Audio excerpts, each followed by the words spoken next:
Hello chess friends and welcome to the Chess channel and welcome back to the new In Chess Classic tournament in 2021. We have reached now the quarterfinal stage, so it's a knockout stage. Who loses is out. So the concept of the quarterfinal stage is like this. First we have this 4 games, then tomorrow another 4 games, and the winner of these 2 match games is of course moving up to the semifinals. But if the result is equal, then we'll have some additional games, and then if that games are even draw, so then we'll have the so-called Armageddon game. So the pairings of the quarterfinal stage are very interesting. Levon Aronian against Hikaru Nakamura. Hikaru Nakamura won his first match game. Also very interesting match game is played by Magnus Carlsen against Nf3 Nf6. So these 2 guys played 4 draws. It was really incredible wild battle between the 2 of them, so still with great opportunities for both sides. Alireza Firouzja lost his first match day against Shakhyar Mamedjadov. Mamedjadov played an outstanding first day, really outplayed Alireza Firouzja in some opening lines. Really Shak still got it.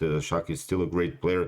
We haven't seen recently, I think, so much about Shakhyar Mamedjadov, but this guy is really sharp attacker. He is one of the guys that if he has this day, of course you don't want to meet him. And now I think in the most interesting match game from the quarterfinal stage was this one that I wanted to show you today. It's the match game between Levon Aronian versus Wesley So. Wesley So and Levon Aronian are really, I think they have similar style, great attacking style, great sharp attacking chess from beginning, from move 1. That's why I decided to show one game, and then at the end of the video I'm going to reveal, of course, also the result of the first match day between Levon Aronian and Wesley So. So let's check out now one game here. Levon Aronian played with the white pieces, opened with the move d4.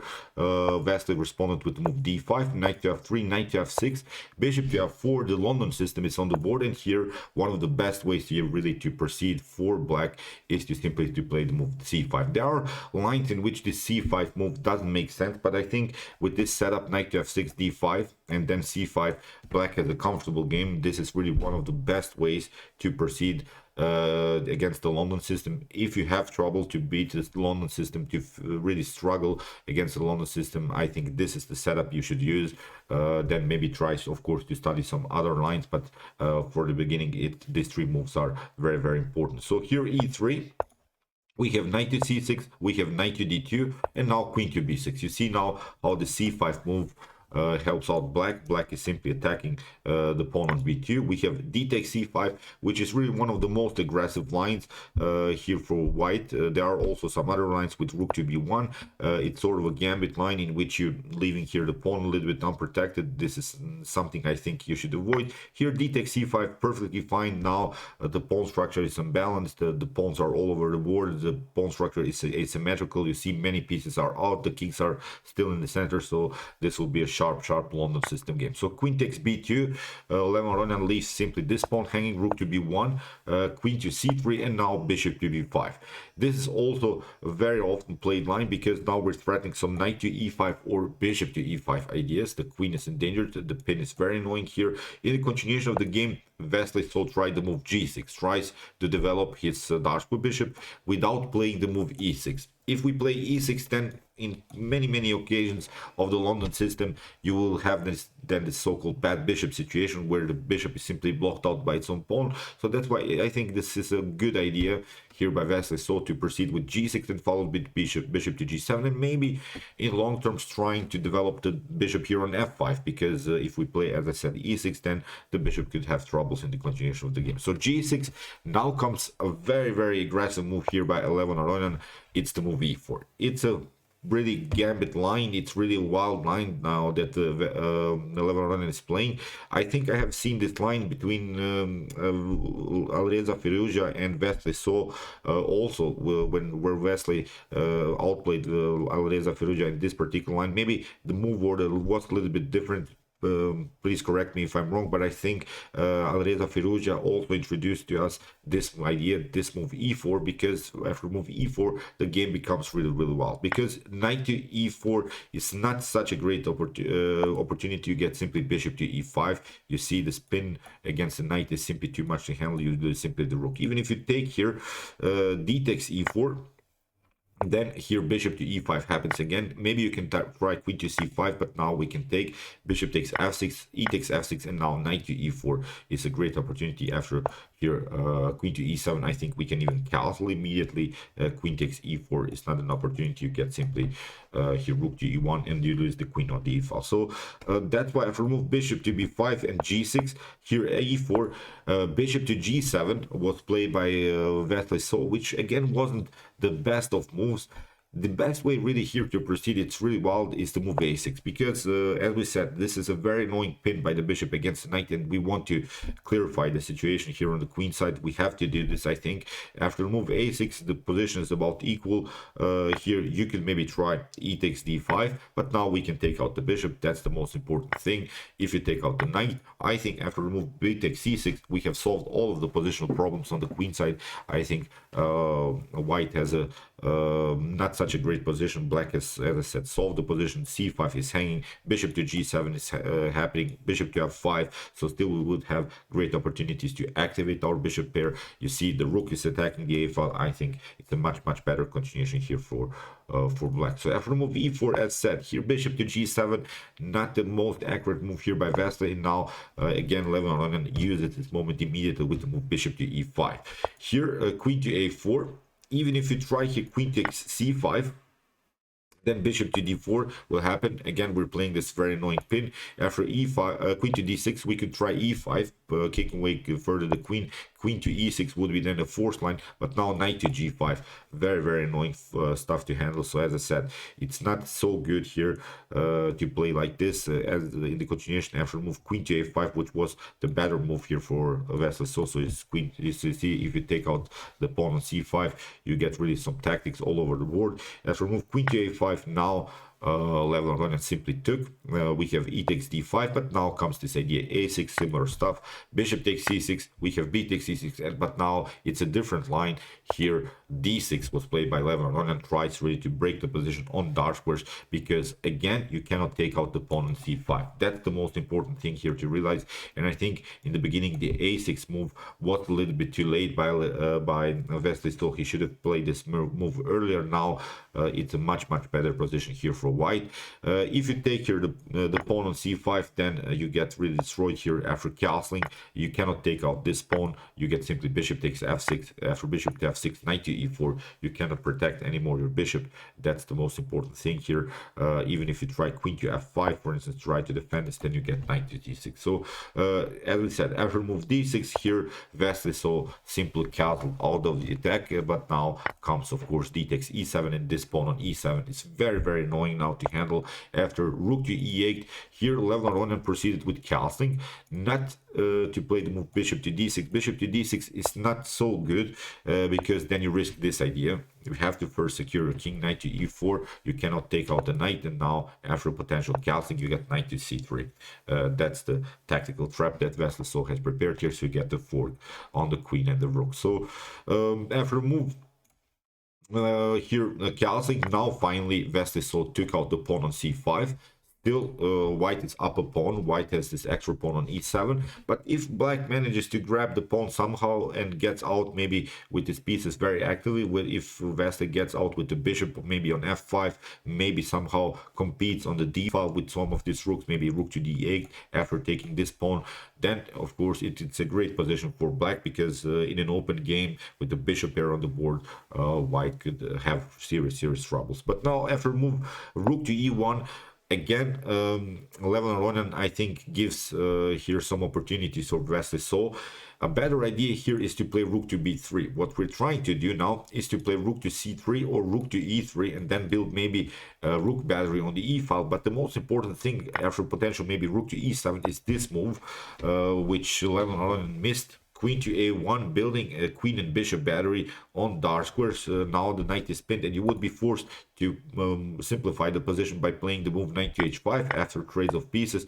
Now, pardon me, here simply to play rook to d3 and maybe doubling up to both of these rooks on one of these open files. Maybe rook to d1, as I said, maybe even trying to trade off the queens, going into a knight versus bishop middle game. I think it's a pleasant game here for white. So, but after move rook to e1, here Wesley So can now defend his position. He plays now bishop to f5. We have now bishop to d4, and again inaccuracy by Wesley So. He played now the move queen to d5.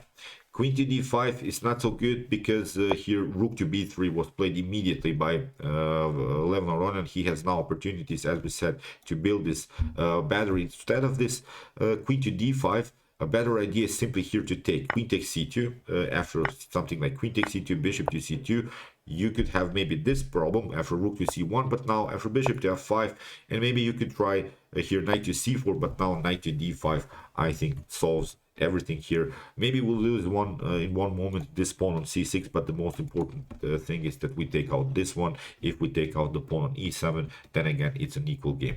If we remove queen to d5, you see now Levon Aronian builds his attack. Now he'll create this very annoying rook lift, has now opportunities to play rook to e3, maybe even to protect the pawn on e7. That's a very, very annoying pawn. And now Wesley tries c5. We have rook to e5 here by Levon Aronian. Again, maybe slight inaccuracy c4 here.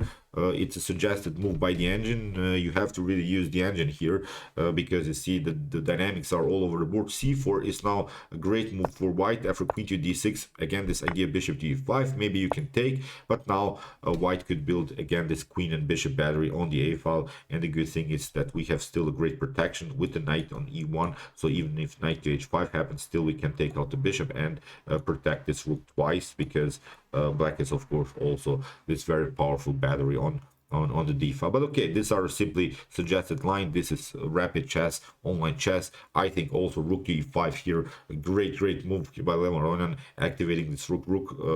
Look where this rook is. This rook is now centralized. Of course, it's an object maybe of black's dark square bishop. It could be an object of black's attack here with some discoveries.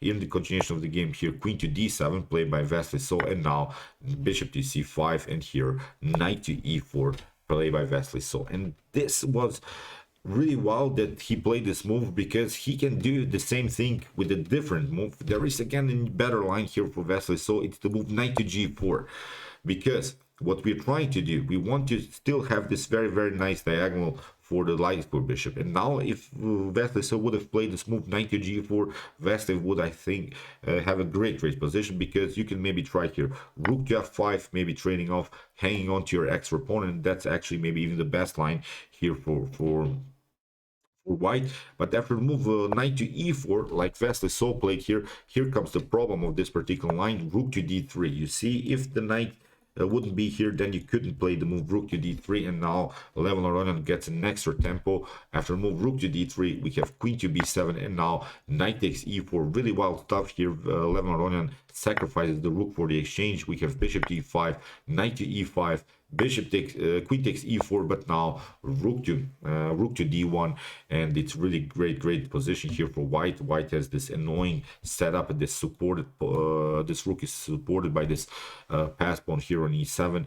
Still we have some dark square problems. Even if you take now here something like queen takes e5, it's not so good. You get this idea, rook takes a8. If you try rook takes a8, then you get first the check.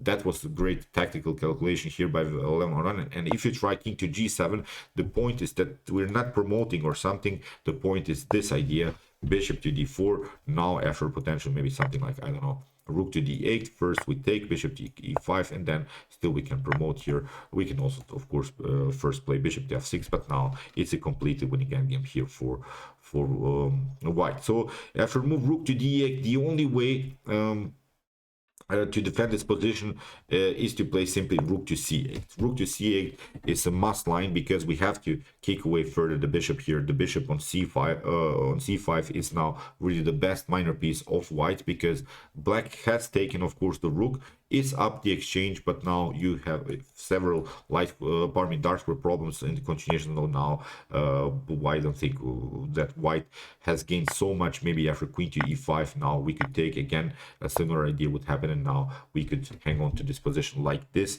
After move queen to d8, the engine gives here equal chances for both sides, because still you cannot take out the queen. We have a promotion, but with this move h4, we have also liberated our first rank here. Now there are no checkmate threats here for black, so that's why, as I said here, I think with some perpetual moves the game would lead into draw. But after move rook to d8, you see you cannot take out the knight, you cannot take out the rook, and as I said, rook to c8, the only move maybe to hang on to this position. But here Wesley So plays now king to g7, and now Levon Aronian plays the move f3. We have queen takes c2, we have queen to d4, trying some discovery attacks against the king. And now after move f6 we have rook takes a8, and now knight to c4. And again, really the game seems so that Wesley So can defend this, because at least he can try some perpetuals. After queen to b1, king to f2, we have queen takes a2, and now king to g3. And the only way to defend this position is this move queen to b1, because you have to get your queen back to the 8th rank, protecting everything. But with the move queen to b1, the cool part about this move, that with the potential queen to b8 we would also create a check. And now after, I don't know, maybe something like queen to e3, we could still play rook to e8, knight to d6 could be an opportunity. But now with bishop to d7 we could protect everything. And now maybe you could take out, pardon me, maybe you could take out here this rook, but we can still take. And now I think after move queen to b8 and similar, yes, this is simply a theoretical draw. After trades of queens, this should be a draw. But instead of this move queen to b1, here Wesley So played now huge blunder, queen to e2, getting behind the pawn. And now comes really a wild tactic again, queen to d8. You can only play one check, no problem. Bishop to f2 here by Levon Aronian. We have queen to c1, and now a great move here, a promotion of the knight, knight to e8, the check, king to h6, and now queen to f6. This is now immediately losing here for black. You cannot take, of course, here rook to e8, then you get the knight to d6 and some ideas of knight to f7. This is completely winning. So as I said, even if you try something like queen to g5, then queen takes g5, king to g5, and here knight to e8, you lose simply the rook. So as I said, really tactics all over the board here in the continuation of the game. After move rook takes e8, knight to d6, again played by Levon Aronian, attacking the rook.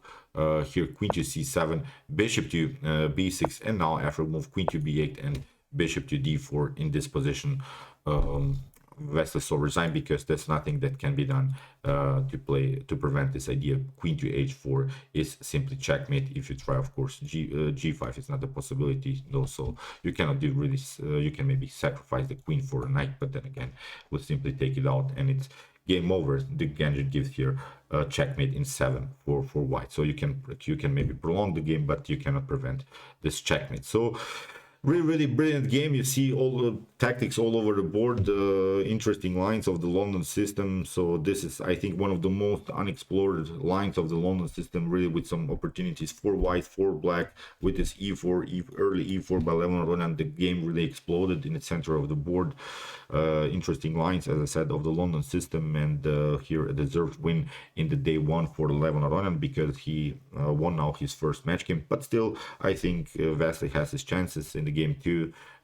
Still 4 more rounds to play, and I think this will be still a very interesting quarterfinals between the two of them. So okay, I hope that you enjoyed this game. I really enjoyed it a lot. If you want to see more games from the tournament, here are some games that we have analyzed before. Here are some links, and if you want to see maybe the best chess games of all times, check out my best chess games of all time series. Here's also the link with some great games from the past, from chess history. And if you like this content, don't forget to subscribe to my channel.